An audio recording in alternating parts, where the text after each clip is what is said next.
जैसे ही बाज नदी के किनारे खाना ढूंढने लगा, अचानक उसे एक मछली दिखाई दी। बाज ने फौरन झपटा मारा और उसे अपनी चोंच में पकड़ लिया। जैसे ही वह उसे निगलने लगा, मछली थोड़ी बड़ी थी और उसके मुंह में फंस गई। न वह अंदर जा रही थी और न बाहर निकल रही थी। बाज बहुत परेशान होकर सोचने लगा, अब क्या करूं? किसी के पास जाता हूं, शायद वह मेरी मदद कर दे। बाज उड़ता हुआ जा रहा था कि उसने नीचे देखा, एक और बाज जमीन पर बैठा है। उसने सोचा, उसके पास जाता हूँ, यह मेरी मदद करेगा। वह नीचे उतरकर उसके पास बैठ गया। दूसरे बाज ने पूछा, भाई क्या हुआ?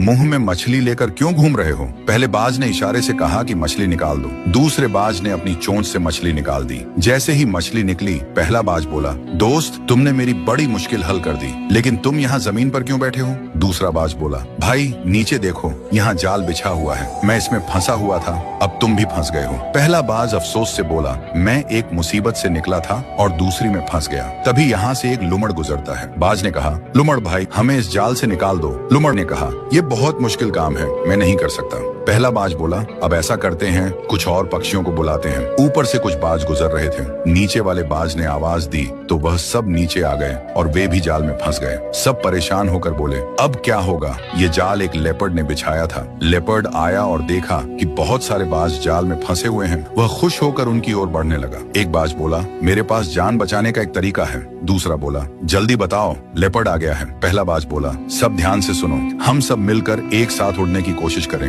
अगर अलग अलग कोशिश की तो नहीं बचेंगे, लेकिन अगर साथ उड़ेंगे तो जाल समेत उड़ जाएंगे। सब ने हिम्मत की और एक साथ पंख फड़फड़ाए। अचानक जाल जमीन से उड़ गया और सब बाज जाल समेत आसमान में उड़ गए। लेपर्ड नीचे खड़ा हैरानी से देखता रह गया। कुछ दूर उड़ने के बाद वे नदी के किनारे उतरे, जहाँ एक छोटा चूहा रहता था जो रस्सी और जाल काटने में माहिर था। बाजों ने उसे आवाज दी, चूहा भाई, हमारी मदद करो, हम जाल में फंसे हुए हैं। चूहे ने कहा, अगर तुम सब शांत बैठे रहो तो मैं ये जाल काट दूंगा, लेकिन आगे से बिना सोचे समझे किसी की आवाज पर नीचे मत आना। सब बाजों ने वादा किया। चूहे ने अपने तेज दांतों से जाल काट दिया। थोड़ी ही देर में सब आजाद हो गए। उन्होंने चूहे का धन्यवाद किया और खुशी खुशी उड़ गए। उस दिन सब ने सीख लिया कि एकता में ताकत होती है और जल्दबाजी नुकसान का कारण बनती है।